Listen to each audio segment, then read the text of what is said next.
Indigenous peoples, we are around 5 to 6% of the world's populations. We are protecting 80% of the world's biodiversity. So Indigenous peoples are the guardians of the world's ecosystems. Hello and welcome to Season 2 of The Story of Woman. In today's world, it can feel like change is happening, but only in the wrong direction. While we agree there's still a lot of work to do, we're reframing that story. I'm your host, Anna Stecklein, and each episode of this season, I'll be exploring how women make change happen from those at the top helping to drive it. We'll look at where we are in this long march to equality, what lies ahead, and how important you are in the fight. This isn't a story of a world that's doomed to oppress women forever. This is a story of an opportunity to grow stronger than ever before, exactly as womankind has always done. Hello, friends, and welcome back. Today, we've got a conversation with another incredible woman leading the fight on climate change. Most themes of this Changemaker series have been only 2 episodes, but climate gets 3 because our planet is a bit of a priority at the moment, or at least it should be. And there are so many change-making women in this space all around the world. My guest today is from an indigenous nomadic community in Chad that's been around for thousands of years, long before the colonizers came in and called the land Chad. Hindou Oumarou Ibrahim is an expert in the adaptation and mitigation of indigenous peoples to climate change. She's the founder and president of the Association for Indigenous Women and Peoples of Chad, an organization that she created when she was, I kid you not, 9 years old. I mean, I think obviously this says a lot about Hindou, but it also says a lot about the level of climate destruction that frontline communities such as Hindus have seen. Thinking about a 9-year-old that's been told stories of how much water used to be in this lake and has been witnessing the extinction of animals all around her and seeing her community's homes and ways of living and their ways of getting food and water all impacted from the day that she was born, so that by the time she's 9 years old, she decides that she needs to do something about it. Hindou's focus is on elevating the rights and inclusion of Indigenous people, along with their knowledge and their traditions, in this global climate movement. And honestly, it blows my mind, and at the same time, it doesn't at all, that she and Indigenous communities would have to fight so hard to be included in this movement.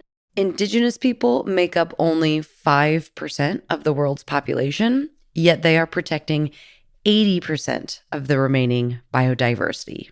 80%! And do you know what happens if that 80% goes away? We go away.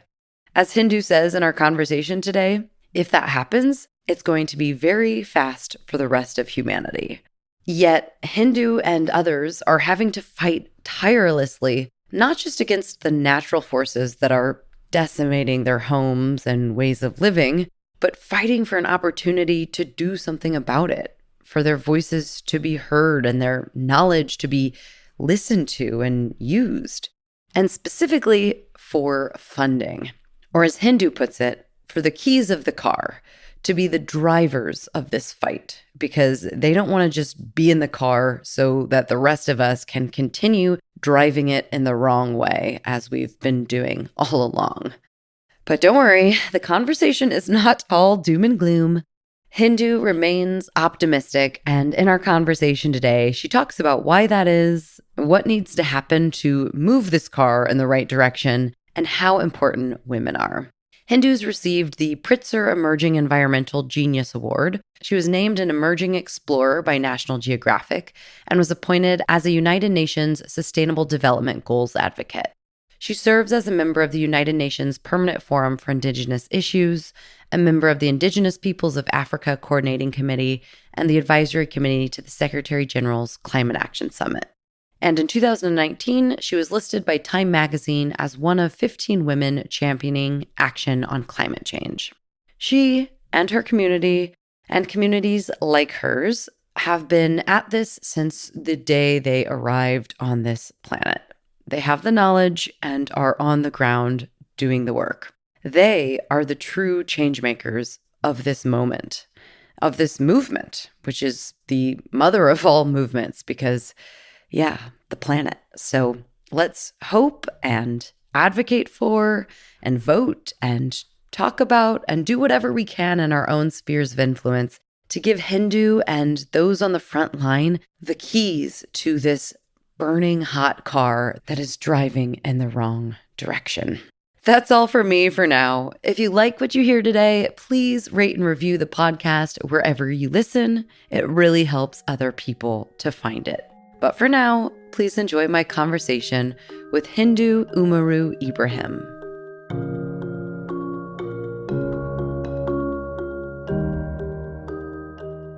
Hi, Hindou. Welcome. Thank you so much for being here today. It's a great pleasure. Yeah, I'm really, really looking forward to chatting with you, hearing your story, and about all the incredible work that you're doing. And to start our conversation, I'd really love to have you tell us a bit about the community that you come from.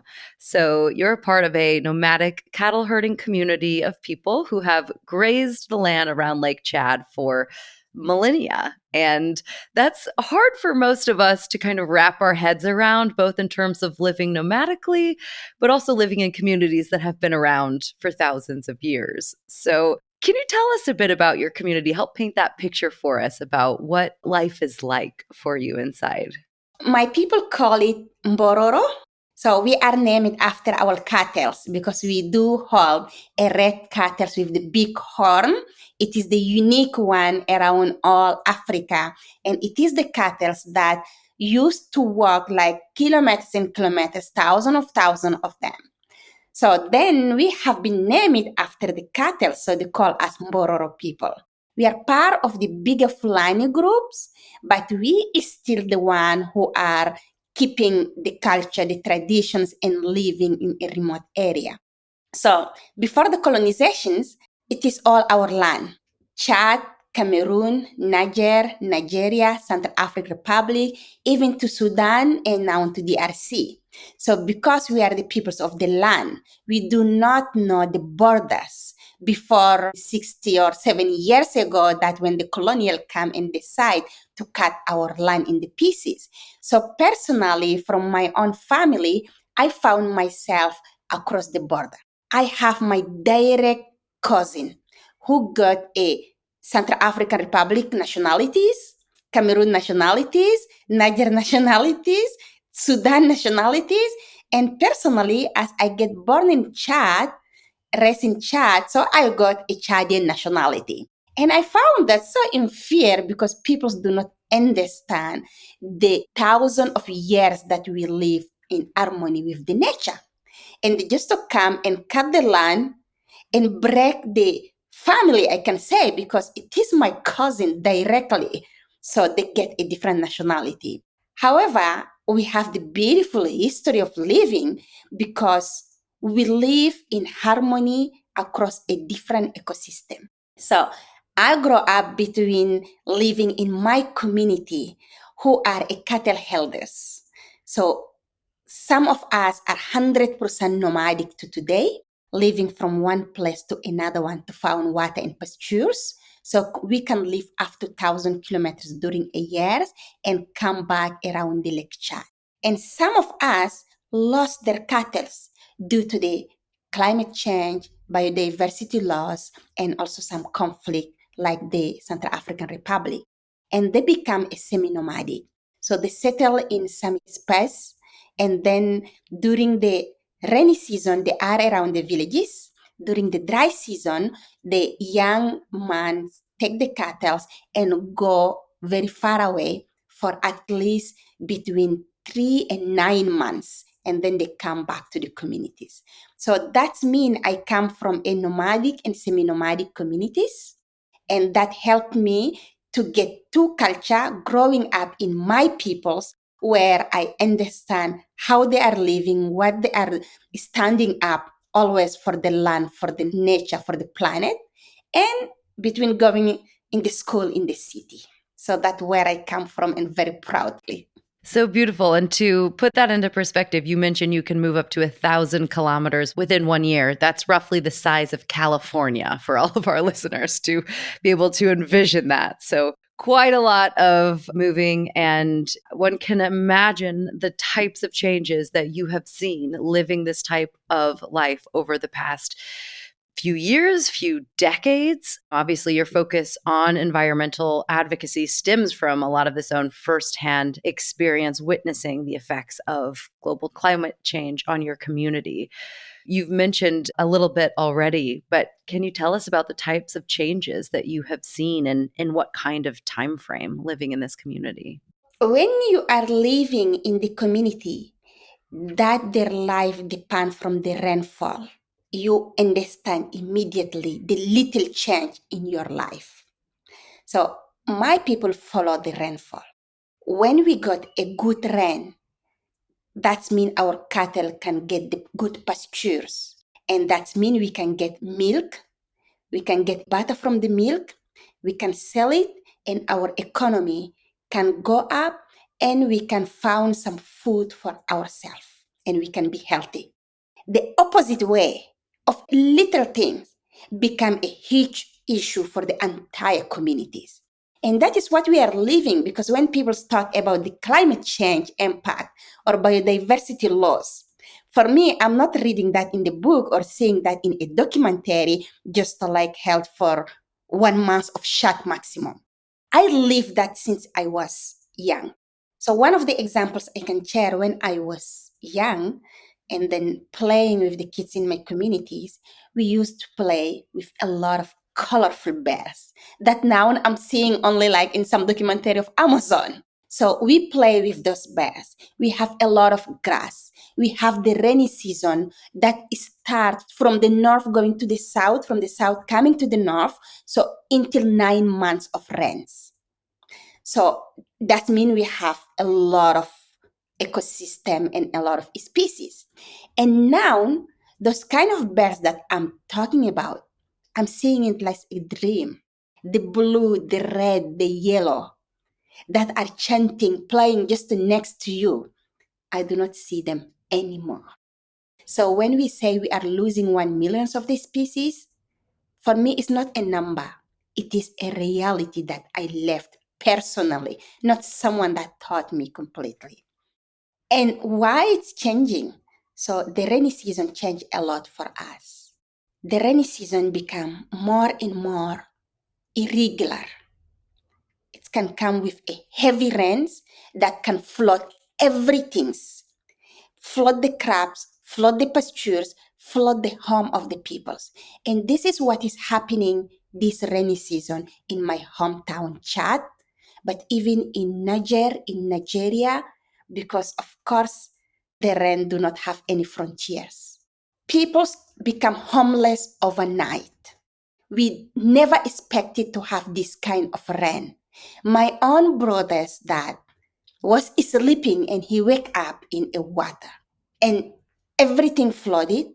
Within a week, the water went from 50 centimeters to 1.5 meters. So to take off the stuff, they have to swim in this water. They have to take the canoe. And today, now I'm talking to you, the homeless people are thousands of them just around in Yemena city. They have nothing else, no food, no shelter. They cannot take their children to school. They cannot have the crops. They just like left in them on, and it's happening over the night. The year before, we got a very heavy drought. We got cattle dying. We got even the camels dying. Why I say the camels? Because the camels can drink only once every month to 3 months. Cattle are not like the rest of the species. They cannot drink morning and evening like cattle. So camels drinks only once every month or every 3 months, depending from the season. And when those kind of animals start dying because of the lack of the water, so that means human being, we done. So those kind of extreme weather events we are living and experiencing is becoming a very hard nightmares of my peoples, because we have to walk more further. We have to change our trajectories of movement as nomadic in order to keep the balance of the ecosystem. Yes, for now on we are doing it. We are trying to be resilient, to cope with it. But the question is, until when? Yeah, until when? Because just to give an example of the disappearing water that's occurred with Lake Chad that I've heard you talk about as well, and how much that has changed in the past 30 years. This was one of the top 5 freshwaters in Africa. And I've heard you say, when your mom was born, it was 25,000 square kilometers. When you were born, roughly 30 years ago, it was 10,000. And now it's 1,200. 90% of the water has disappeared. So when you ask that question, until when you look at that kind of trajectory, it feels immediate. And you've mentioned a little bit about the types of adaptations that the community has had to overcome and ways that you've had to adapt to these changes. But what else can you tell us about what your community has had to do to adapt, especially in terms of this disappearing water when you're migrating to find the water in the first place? What does a massive lake like Lake Chad being 90% less than what it used to be, what does that mean for the reality of people in day-to-day life? It's very scary when you just know and hear from your mother, from your uncles telling you, in this place, right when we are standing, it used to be a water where people are fishing. And then you what? In this place, it used to be like a water? So that's how Lake Chad is dramatically changed and evaporated, disappear. So 90% of the waters that were more than 40 million people living and depending on it, seeing their life, it's just going. And that's also why around Lake Chad, you have a lot of conflict from all the humanitarians to all the terrorists to the one between communities. So it's become a matter of survival, and people have to fight each other to get access to those shrinking resources. And of course, many other places also where people are losing the resources, they come back around the Lake Chad because the only wet land areas and some water that are remain there. And you cannot chase them, because when someone looking for the food, you cannot chase them. Who are you to chase those peoples? Because you are all coming from nature and you depend from the nature. But that's also the space where my peoples are learning over centuries and thousands of years of a traditional knowledge. And that's also what makes us more resilient, even with the changes. We found ourselves to adapt, to know where is the water when it is the year of the heavy drought, to find where there is food when it is the years of heavy flooding every crops. So I used to say that my peoples are the engineer of the nature. My grandmother has the best applications who can give us the weather forecast, because she learned it from the nature. And the beautiful about her, of course, she don't need electricity to plug herself or an internet to connect herself. Her electricity and internet are coming from the trees that she know, from the fruits, from the flowers. It's coming from the cloud that she's watching every day, from the sky that are having the star positions, and it's coming from the wind directions. So we observe every kind of life surrounding us and every species of the nature who are surrounding us. So when you are nomadic, you don't have a close home. So you have to understand the nature. If it's going to rain, to hide yourself and your stuff. If it's going to be sunny, to find a more cooler place. When there is no water, to find this place where you can get water. We do not have a supermarket that you can just go and buy your bottle of water. No, it do not exist at all. So that's make us more knowledgeable about our nature and more expert about what's happening. For examples, the meteorological peoples, they can give you the weather forecast maybe for the next 6 weeks or maximum 3 months. But for us, it is not a choice. We have to make the weather forecast for a year at least. And for examples, the meteorological weather forecast, they can tell you in your application in your phone, it's going to rain tomorrow. But surprisingly, tomorrow is going to be a very sunny day. It's going to change. But we do not have any chance to make this kind of mistake. If it's going to rain, it's going to rain because we are observing a different kind of information. So when it's going to rain in the next 2 hours, we look at the little insect who are taking them eggs in their nests. So the insect do not speak, but they know how to protect their generation. They will put them in their nets to do not get floods. We can observe a wind that is coming from a corner between south and north. And we observe if the wind is heavy or if the wind is dry. If the wind is coming very slowly or very fast, so that can help us to say, listen, in the next 2 hours maximum, it's going to rain. So we start packing our stuff and we just hide ourselves. So that's how details we can know our weather forecast. And if we wanted to make a weather forecast for a year, I give you one example because it is a matter of the intellectual property rights of my community. I cannot give all the examples.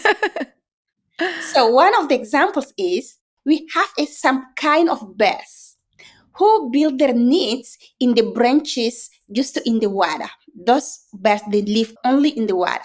So the years that they build the nests in a up branch, we know that it's going to be a heavy rainy season that is coming that can flood all the species. So we know how to planify our life. If they build it in the branch who is down to the water, we know that it's going to be a dry season. So then it's not going to be a lot of water. So we know also how we can plan our years. So that's how details we can go from one day or some hours of rain to the 1 year's planning of if it's going to be a good rainy season or not. Because we are the people who are depending from the rainfall, and we know all rain is the most needed for the humanity to get survive, to grow your crops, to drink your water, to have all your planification around the world. So we have to understand those kind of details. And that's how my people are knowledgeable. Doesn't matter we didn't went to school. Doesn't matter they do not call us PhD or whatever, but we have our own PhD in so different scale. Absolutely incredible. I mean, I had read about that example of the bugs and knowing within 2 hours that it was going to rain and looking at the birds and where they put their nest and the winds. And it's incredible. And I can attest it's way more accurate than the weather apps on my phone, your grandmother's. So it's really incredible. And obviously, you know, a big part of your work is getting voices like yours and Indigenous communities into the international dialogue and discussion and the solutions, because you all are closest to this problem. You know nature inside and out, everything that you've just laid out.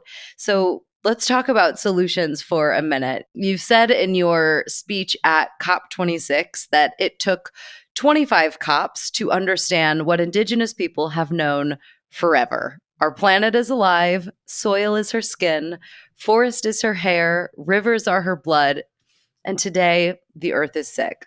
And that we, Indigenous people, have the map, we know where we're going, and we know how to drive, so give us the key.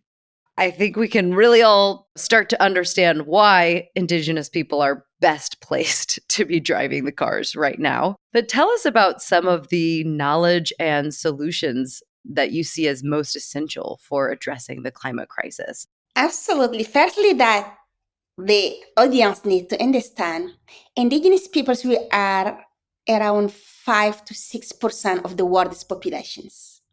We are protecting 80% of the world's biodiversity. We are protecting also more than a quarter of the land earth. So that means indigenous peoples are living across all the ecosystem, from the mountain to the desert, to the savannas, of course, to the tropical forests. We are living to the glaciers, to the islands in the middle of the oceans, middle of the nowhere. So indigenous peoples are the guardians of the world's ecosystems. And that made indigenous peoples around all the world knowledgeable. We have something in common. It do not matter also, I do not speak the same language to my indigenous brothers and sisters from the Amazon or from the Arctic or from the Asia, but we do have our common language, protecting the Mother Earth as duty, not as passions. We feel that we have the duty, and we learn that from our ancestors, that we have to protect and respect everything around the world. We have to respect the rivers, the trees. We have to respect the glaciers, the ranges, the cattle, as we have to respect the bigger elephant to the little insect. And we have to respect each other as human beings. Doesn't matter our differences. Doesn't matter we do not speak the same language. So that's how indigenous peoples get in common around the world. And that's made us the guardian of our Mother Earth. So we learn from it a lot. I know from our traditional knowledge across all our 7 sociocultural regions, we are protecting the Mother Earth. So when you go in Amazon or in Congo Basin, you can look at the most diverse and protected forests are the home of indigenous peoples. Even scientists, I can say the modern scientists, recognize that and prove it. So we do protect it because we have a duty on it, because we know how to keep the balance on it. The hunter-gatherers around the forest, they know at what time they have to hunt, which kind of species. It is not about the quota that now the modern government are putting, the quota of hunting. So we do have naturally the way of hunting, the time of hunting, when, where, what. The indigenous peoples who are living around all the glaciers, my brothers and sisters from the Arctic, the Inuit, or you can get the Sapmi, the fishers peoples, or the ranger elders. They know exactly where to move up to the mountain with the rangers or down. They know the season that where it's become harder for them. The rangers have to dig the ice before to get all the snow. They know exactly how to do that. No one can show them or can tell them. This is the knowledge appropriate for them through all the centuries. And the fisher people, they know exactly where are the salmon, how they are migrating between the fresh water to the salty water, how they can fish them even into the glaciers. So that's how our indigenous peoples around the world are knowledgeable, from the Himalaya to the desert, who are very deep and dry. One thing that we are asking the world is to recognize our knowledge, to respect our rights, because our knowledge are related to our land rights. If our rights are not recognized and respected, our knowledge will be gone. And when our knowledge will be gone, is the guardian of 80% of the world's biodiversity, who will be gone with the remaining biodiversity. So it's going to be very fast for the rest of the humanity, because they do not understand how to live in harmony with the nature. They are living by extracting every single day, by using the nature as commodities without thinking that they are alive because the nature is allowing them to be alive. without thinking that they are not a special species. They are only one species of the nature, and they have to live in harmony by respecting the rivers, respecting the blood of the earth. But do not take all the blood of the earth by taking the fossil fuel. By respecting the heart of the earth, who is the forest, who is protecting her skin from the dry sun. Her skin is the soil. So if you do not protect your skin, as human being, when you go to the beach, you used to put a cream in your skin. Why you do that? So you should also protect the skin of the earth, who is the soil. Otherwise, you cannot get the food. So that's how indigenous peoples know the Mother Earth is alive. You have to keep her in a balance. You cannot always extract. You have to respect her in order to respect yourself, in order to survive. 5% of the population protecting 80% of the remaining biodiversity. Let's just let those numbers set in again. Incredible. We'll be right back after this short break to hear Hindou talk about the current status of Indigenous rights, recognition, and inclusion in the global climate movement.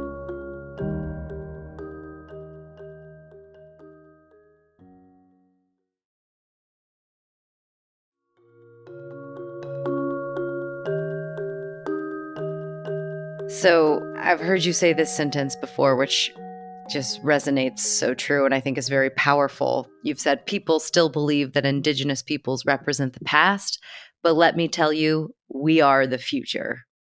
Absolutely. I sure hope so. I'm saying, let's give you the keys to this car because you've been doing this your whole life. And as you've alluded to, and again, to read something else that you've said if you're born an Indigenous person, you're born an activist because you're born with the problems surrounding your community. So this is generation after generation, and everyone in these communities alive today have been growing up with this knowledge. And as you say, you need the rights in order to be able to maintain the knowledge, in order to be able to save the earth. So what is the current status around Indigenous rights then? Do you feel like that has been improved over recent years? And how much further do we have to go from your perspective? It took the world so long until the COP in Paris, 24 years before to understand, yes, indigenous peoples play a crucial role. So that was the first step. But after the Paris, it was also just like a documents. So it took them again couple of years before we come to Glasgow in the COP26 to celebrate, oh, indigenous peoples need the support, let us invest on them. I was so excited when I saw the 2nd of November. I will never forget that. We just like standing up in a big room with all the head of state. I remember also there was the Prime Minister of UK who spoke, the Prime Minister of Indonesia, of Colombia, and it was immediately me who spoke on the name of indigenous peoples. And after me, Biden came in the stage and he spoke. I'm like, yes, they recognize the indigenous peoples. We are the leader of the world. I spoke even before Biden, who is coming like for his first time on the climate conference. But after 1 year, when we come on the COP27, when they have the 1.7 billions for indigenous peoples, the commitment, they have to report back. During the reporting back, we figure out only 7% of these went to the indigenous peoples. Even the 7%, we cannot name who from the indigenous communities that get it. So the 93% went to the big NGOs and the government as usual.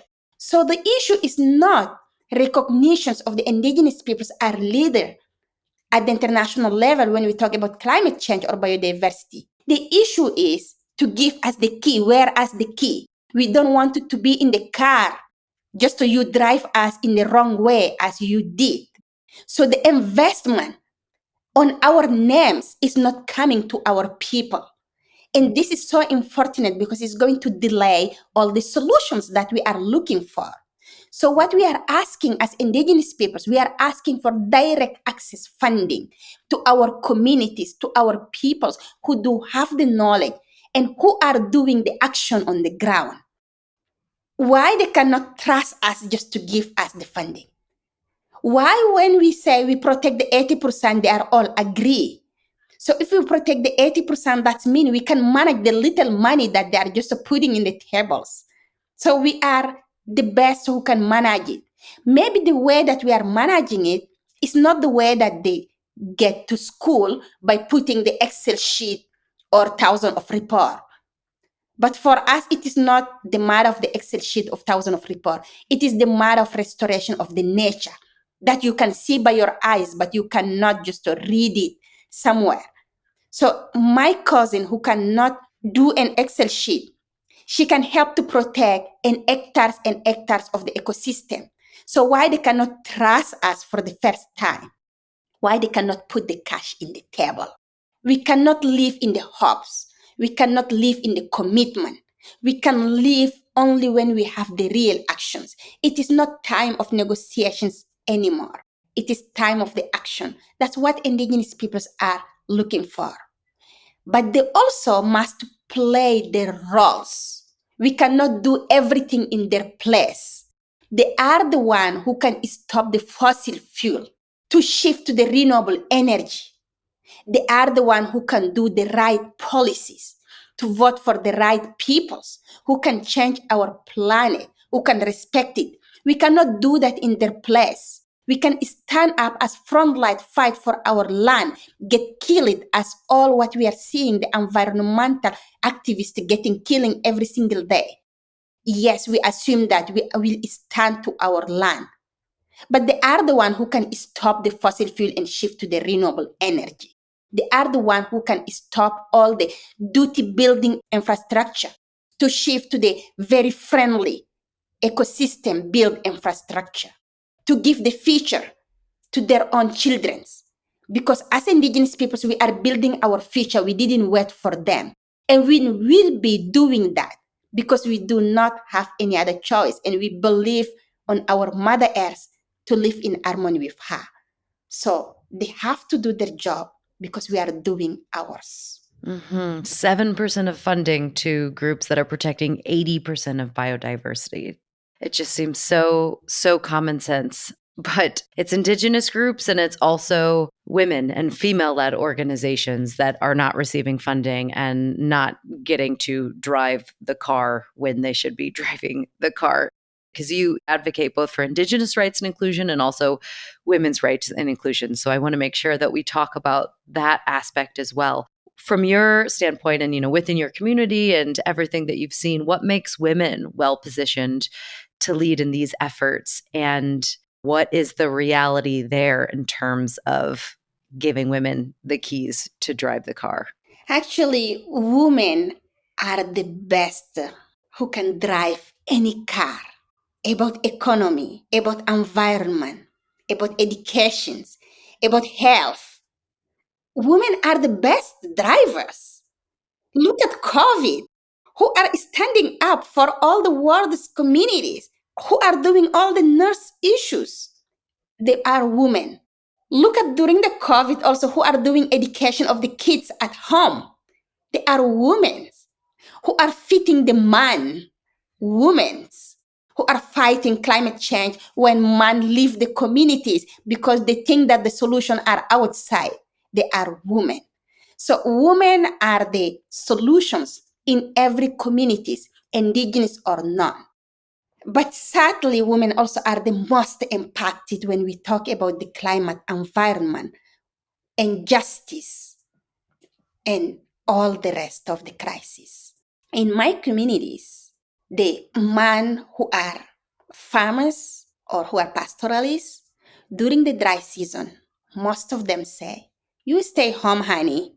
I'm going to the next city to look for another job and send you the money back." Even your job where you have a contract, your salary will pass only after 30 days at the end of the month. So when you go just in the city, you cannot come to the city and get the money and send it back home. So after all that time, The women who are left alone at home, who have to play the role of man, the role of woman, who have to take care of the children, of the elders, who have to know absolutely where they can get water, where they can get wood for cooking, where they can get food. So they are becoming an hero because they are doing the job of everyone else that left it on their own. So they are the best one also who can develop the knowledge because they have become innovators. They have to innovate everything. They have to look at all the kind of the solutions to do not let their children down, to do not let the elders down, to keep the communities together. So that's how the women in my community and in many indigenous communities are playing the big role of the leaders, but they are playing that in a shelter because no one is recognized what they are doing. No one is valuing what they are doing. The finance for climate is not going to the women. It's going more to the bigger organizations who can babysitting the women organization. How it's come that someone who is taking care of you the entire years, you come and just wanted to show her how you can babysitting her? Like, no, it's not serious at all. The women who are putting the food in your tables because you are in the city, you think that no, she cannot manage the money. You cannot give her the access or the chance. So this is not fair. So women are the solutions and women are never ego. They always think about the broader communities. They do not think about only themselves to be up. They always go back to them roots. So we need to invest on a solutions that held by the women. We need to invest on the group of the women who can come together and protect the entire family, the nations in general. So that's what we need in order to accelerate the climate solutions. But of course, we need also to think about the decision making because we cannot just put them in a solution where, yes, we can give you the money, you do the things. Women need to decide. They need to be the decision makers because if she have a good solutions, so that means she can get also her word to say, not only putting her in the tables to cut the box. So it's check, check, check. No, we don't want it to be a checking list. We want it to be a decision makers where our voice can be heard, what we say can matter, what we say can be implemented as a priority, not in the second line. So that can change the wheel and that can accelerate the climate solutions. Amen. Absolutely. You're doing quite a lot yourself with your own organization to accumulate the knowledge of women and also to put women in the position of leadership and decision making. So, when you were only 15 years old, is this right? You founded the Association of Indigenous Pool Women and Peoples of Chad, which works with Indigenous communities to help advance women's rights and the rights of Indigenous people. I would love to hear you tell us about some of the work that you're doing with this organization. If you can tell us a little bit about it and some of the projects that you're working on, maybe the 3D mapping. I thought that was a really fascinating one. I'd love to hear more. Sure. So AFPAT is in French. Of course, we are from French colony. So yeah. So it's Association des Femmes Peuls et Peuples Autochtones du Chad. So that's mean like an association of the indigenous women and peoples of Chad who work on two areas: promotion, protection of human rights and indigenous people rights, and protection of the environment. Of course, coming through the Three Rio Convention, biodiversity, climate change, and desertifications, but more broader because for us, environment is a holistic way of view. It is integrated way of view. You cannot talk about the human rights without talking about the environment rights. And you cannot talk also about environment rights without talking about human rights because all are interlinked. So in my organizations, to found it, it have been a journey because growing up as kid between the communities where I come from and then the modern culture going to school, I have been very marginalized kids and discriminated because they say, oh, you are coming from the Bruges, you are smiling and milk, you are coming from indigenous communities. So that was very marginalized way. And when I go back to my community, they say like, oh, the city girl, so you are going to school. I'm like, oh my God. So I have to prove myself in the boss way, to prove to my community that, yes, I'm the city girls who went to school, who can learn how to write and read, but I'm also a girl of the community where I can know how to milk, how to sell the milk, how to go across all the areas to do what you are doing. And I have to prove myself to know all what you are knowing, maybe better than you.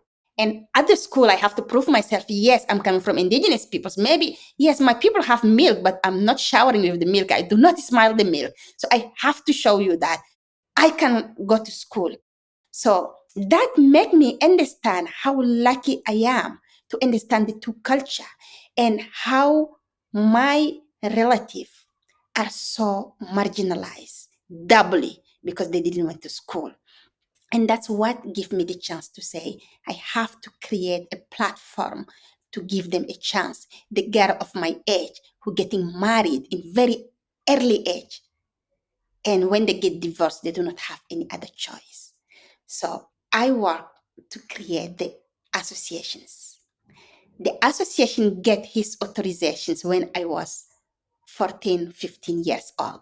But it have been created since I was 9 years Oh old. my goodness. I did not believe that also because it was a fight for me to just like say, I have to fight for the girls of my age. So after that, the priority is to put accent in the women and girls. But of course, without forgetting the entire communities, because the men are leading the communities. And if you do not put the forces in the man, you cannot see the change at the community level. So we have some projects. I mean, many of the programs, of course. At the community level, we work on the transformations of the products with the women. For example, we do in one region, women are doing a lot of agriculture around the peanut. So they do everything by hand, transformation into the oil of the peanut, the butters, whatever. So we help them to better transform and have more revenue. And when they get more revenue, it's help them to send their children to school.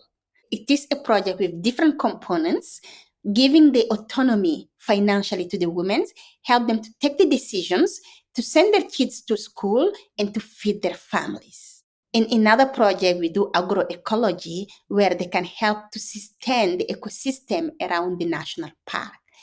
In other projects, we do like transformation of the millets. And then in that community, they construct like a school room for the children who can go there, all of them. So we do a lot of projects at the community level. But the most exciting that I love more, of course, is two of them. One is the collections of the traditional knowledge from the man and women, where we are working on it to create a safeguard as intellectual property rights, because we had this project over 7 years now. So we have a lot of knowledge of the communities based on different species. And at the end of the day, we say like, wow, that's what built all my people. We cannot let those knowledge going out without protecting them. So we are working to create a framework of the intellectual property rights of the communities, how they can share the knowledge among them to get more resilience, but how to keep and protect those knowledge also to be continuously to pass over the generation in order to help us to build the upcoming generation based in our rich traditional knowledge. So, like the broad of it, I can tell you, is we have a bunch of the thousand of knowledge around only wind, knowledge around only water, knowledge around only trees, knowledge around only animals, around only plant, etc. So all those knowledge help us to create a calendars. So we have, in for examples, Western calendars based on 4 seasons: winter, autumn, and whatever. For us, each season is based on ecosystem. The people who are living around Lake Chad, we have 5 seasons. The people who are living in a little bit deep south, to the tropical forest, we have 7 seasons. And each season is best through the ecosystem that we have.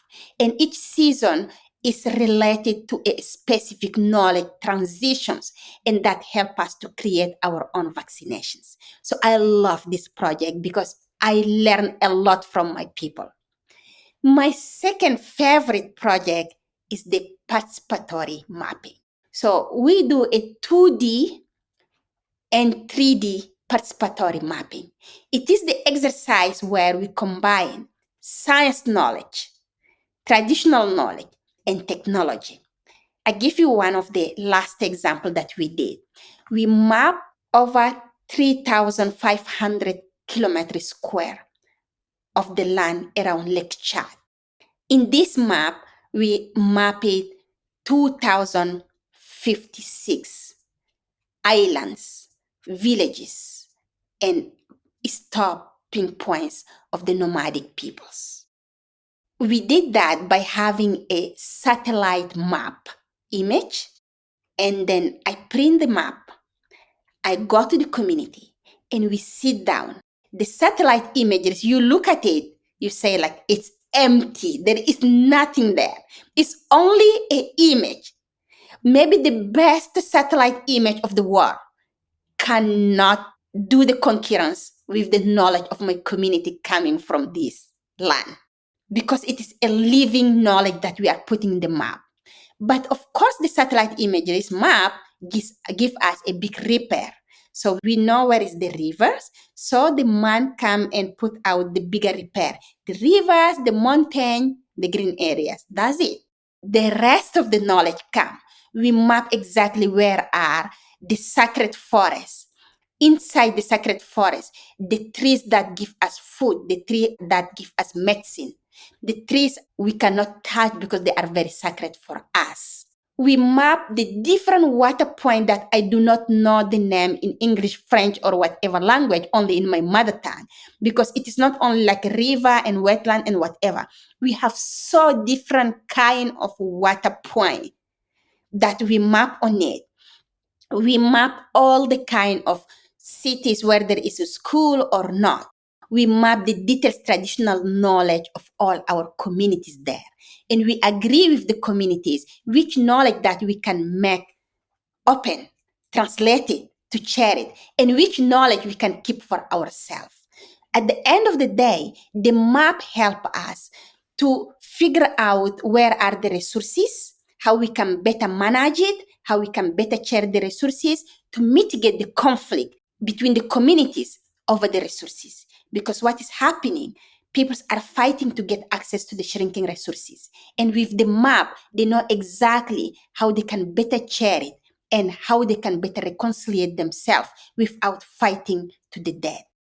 The map help us also to be the leaders of our land, to take the decisions. So when the project come from development or whatever, they just come with a already cooked idea. They say, we are here, we wanted to give you water because you don't have water. But they do not know the priority of the communities. Maybe it's not the water there. The priority is completely different. So the community can say like, thank you, but in this area, our priority is not water. Our priority is A, B, C, D. So then they can take the decision over their own land, discuss with all the development groups to know what they want. The other issue is how the women can be the leaders taking the decisions in a man-led society. So one of the examples who is very funny in that map we did, so people was arguing about the name of a sacred place, and then what was in this place and what is now remain. So all the men at the communities, like every leader, we have thousands of people actually sitting over 2 weeks, man and woman, but man start arguing as usual. They know better. They are the leaders, the elders, the youngest. So they argue, they never agreed. We just like sitting there and looking them and laughing. And then I'm like, oh, okay, did you done? They're like, yeah, we need to call someone. I'm like, okay, let's call them. We call even someone in the phone. Nothing. So I'm like, okay, let us hear from women maybe. Only one woman stand it up, start to explain the place, the way, and all the people shut up. Everything is silence. No one is talking, no nosy. And you feel it. You feel it that the truth is coming to the surface. Because it is your body who tell you how the people are getting silenced. Just one woman is standing up and telling them that. At the end of the day, she explained everything. And I turned it up to all the community leaders. Say like, what do you think about what you said? She said like, yes, she know it. Yes, she know. You hear it just like, yes, and heads are checking everywhere. Now I say like, amen. Now we have to change the rules. Let us let the women speak because they know it better than you. So you can learn also from women. It's not a shame that you learn from women. It is a knowledge exchange. And let your children, the young people, learn and understand. And we get a different methodology of running the map because man can talk, but women also can talk. No one can tell them, no, I'm the man, I know better than you. So I really love the way that the mapping is empowering the women to speak themselves. And of course, the map is amazing because it can be duplicated in any place. That's why, like this year, I will do another map in Chad, but I will do another map in another country, probably in Niger, to do a 3D participatory mapping. So the mapping is the best tool that can combine the science knowledge, traditional knowledge, technology that can give the communities who didn't went to school all the tools to build their own map, to share resources, to mitigate the conflict, and to be the leaders of their future. It's absolutely incredible. I love the combination of science, of traditional knowledge. It's solving problems around the climate crisis, but also helping to elevate women's voices in the communities and getting men and women to work together in different capacities. It's just incredible. And that's just a few of the many projects that you have. It's all incredible and inspiring. And I'm wondering, being in this work for so long, but also seeing these solutions on the ground and seeing improvements happen thanks to the work that you and the people that you work with. Do you feel hopeful? Do you feel optimistic about the future? What is your outlook? I'm always optimistic. I have no choice to be pessimistic at all. So if I'm living in these communities who just like standing up without any solution coming from the outside, who innovating, who I am, who get chance to talk to world leaders to say I'm pessimistic. I have to be optimistic and hold the world leaders accountable, hold the bigger companies accountable, make the voice of my people, of the indigenous peoples to be here and try to push as hard as possible to all the peoples in this planet to be conscious, to fight climate change, to protect our planet in order to protect my people. So of course I'm optimist and that's what drives me every single day. For the people listening who maybe aren't the foreign powers that be, but just your everyday citizen, is there anything that we can do to help, to take action, to join you in this fight and cause? Absolutely. We say people got power. Don't neglect your power. Little, big, it is called power. You can vote for the right person because you get a voice that can protect the environment, that can protect the climate justice, that can protect the equity inclusions. You can use your voice to hold your leaders accountable. You can also play the role of buying the product that can respect the nature. Buy what you need. Don't take everything. Eat what you can as locally as possible to do not give the chance of deforestations or destruction of any nature. Use your wording with your family, with your friends, with everyone that you can to protect our nature because you are doing that for yourself also. As my people protecting the nature that can benefit all the world citizens, what you are doing also can protect all the world citizens, even my people who are far away, who do not know you, who do not know your country even exists or whatever. So we have the role to play in this planet. Remind yourself that You are only one species of the nature. We have many things in common. We need to breathe the same air. You can be president or you can be homeless. You need to drink a water. You can be president or homeless. You need to eat a food. So we need those three things together. So that means we get the power together. So use your power, act for the right things. Don't allow people to tell you you cannot do that, because I know you can do that. If we are doing it, you can do that. Incredible. Use your power. What a great note to end on. Hindou, Oumarou, Ibrahim, thank you so much for your time today, for everything that you do for this planet and the people and all of the living things on it. It has been an absolute pleasure. It's a great pleasure too. Thank you so much for having me. Thanks for listening. If you enjoyed this episode and think that we need more of women's stories in the world, be sure to share with a friend. And subscribe, rate, and review on Apple, Spotify, or wherever you listen to help us beat those pesky algorithms. Follow us on socials for more content from the episodes and a look behind the scenes. And for access to bonus content and ad-free listening, consider becoming a patron of the podcast. This is the best way to help me continue to put out more and better episodes. Or you can buy me a metaphorical coffee. All of this goes directly into production costs. And in exchange, you'll receive my eternal gratitude and a good night's sleep, knowing that you are helping to finally change the story of mankind to the story of humankind. This episode was produced and hosted by me, Anna Stecklein. It was edited by Maddie Searle, with communication support by Joe Cummings. A special thanks to Amanda Brown, Kate York, and Dan Kindle for their ongoing production support and invaluable advising. Tune into the next episode of The Story of Woman, where guest host Asha Daya speaks with Alicia Garza, author, political strategist, organizer, co-creator of the International Black Lives Matter movement, founder of the Black Futures Lab, Black to the Future Action Fund, and Supermajority, a new home for women's activism. We have an origin story in this country that this is the land of the free and the home of the brave. But the reality is, only some people really are free to pursue their dreams and free to achieve them. And when you look at access to healthcare, access to housing, income inequality, poverty, educational attainment, any indicator that you look at, Black people are close to or near the bottom. That is systemic racism. It's not because Black people are inherently stupid or unable to make money.